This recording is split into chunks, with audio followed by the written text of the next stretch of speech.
Sympathetic system says to open it up. That would be an example of one way to get bronchodilation. Okay, now I say one way because we can also see other things like local factors also being able to cause bronchodilation to occur. Okay, but whether it's the sympathetic system or those local factors, the bottom line is you open up the tube, it reduces resistance, more air is able to come in and out of the lung. For the bronchoconstriction, the idea is that this can be caused by the parasympathetic system to protect. It can also be caused by an inflammatory response, specifically histamine. Okay, where this becomes problematic is if the histamine is being produced inappropriately and in inappropriately large amounts. Think about an allergic reaction where you actually cause such a great amount of constriction that a person has trouble breathing. Think of anaphylactic shock, where you literally cannot get enough air down to those passageways, and if they don't get some sort of immediate medical attention, they're going to die. By the way, what do you give someone who has a severe allergic reaction? An EpiPen. And what's inside of EpiPen? Epinephrine, which is part of which system? Sympathetic system. There you go. Basically, you are short-circuiting the brain by going, let me give you that signal directly. All right. Now, the thing about all of the very tiny sort of divisions, those tiny bronchioles going into the alveoli, which I know we haven't talked structurally about yet, but the idea about all of those is they are really tiny and relatively delicate.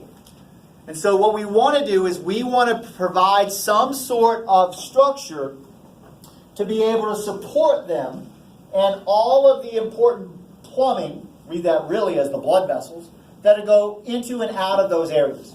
And so what we're going to see is, especially down toward the end of this bronchial tree, inside of the lungs, there's going to be a lot of connective tissue forming walls. We call these areas the trabeculae. And the idea is that they are simply there to mirror all of the branching we're doing in the bronchioles and all the branching that happens at the very end, so that we provide these supportive walls to hold the tubing up, to hold the rest of the plumbing up. The very smallest trabeculae division is a tiny little room called this pulmonary lobule. Inside of the pulmonary lobule is one final branch of that pulmonary tree with all of the associated blood vessels, lymphatics, nerves, all of that jazz. All right, the idea is what we tend to see is inside of a single pulmonary lobule, you will have a single terminal bronchiole becoming a single respiratory bronchiole. Okay. And the idea is that from that, we will then have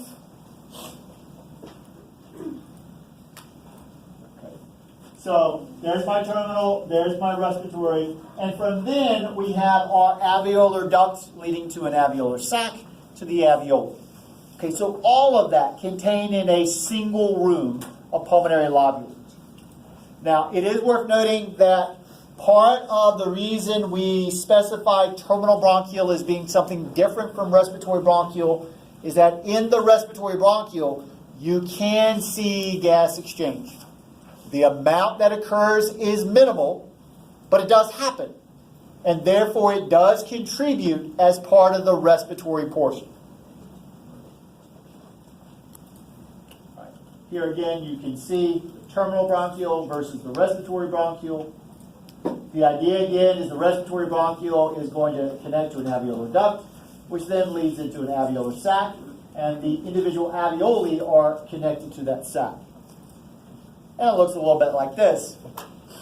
All right, so up top, terminal bronchiole leading to a respiratory bronchiole. All right, what makes the respiratory bronchiole than the terminal is two things. The walls are a little bit thinner, and there are blood vessels that parallel those respiratory bronchioles that are also sufficiently thin-walled that the gas exchange can happen, albeit at a very low level. Okay? Again, because we do see exchange, we definitely have to consider it part of the respiratory portion. Okay, the thing is, though, as I go down into that pulmonary lobule, here's the little room that's helping to support this and hold this. I eventually get to an alveolar duct, which opens into an alveolar sac, to which the individual alveoli are a part of. Okay, the idea with this is I tend to think of this as kind of like the courtyard motels, where when you are in the middle of that motel, you're standing in the middle, and yeah, you're outside, right? But you can look and you can see hotel rooms all around you, right? The courtyard area would basically be akin to the alveolar sac. Air that gets into the alveolar sac cannot get into the body unless it goes through one of these doors into the individual alveoli. Okay? So just like if you're in the hotel, you can't go to sleep until you actually go through one of those doors and enters into a room where the beds are located. So that's the way I usually think about it. But this is where the gas exchange is going to happen. Now, before we go through the rest of the slides here, one thing I would note, ask you to note, the interior, here is the exterior without blood vessels, that they are specifically showing or trying to illustrate all of the elastic fibers that are in this area so that we can accommodate expansion of these alveoli and get them back down to their normal size. Okay, all without these guys busting. Because remember, it's extremely thin wall. We want to provide some protection for them, but not something that would get in the way. So the elastic fibers there are there to facilitate that. Over here, they're also showing the capillary beds. The idea is it does you no good to get the oxygen across the membrane if you can't get into the bloodstream. And these are the capillary beds that let you do that. What you have to envision is that if this is all properly connected like it should, all of these guys should be covered by their individual capillary beds, allowing any oxygen inside of this airspace to be able to go through and enter into the bloodstream, and any CO2 to be able to do the opposite, come out of the blood and go into the airspace. There's just another picture. This just showing an actual micrograph so that you can see both the duct leading into the sac, leading into the alveoli. Okay. Again, for the alveoli, we expect both an extensive network of capillaries as well as the elastic fibers to keep things safe. All right.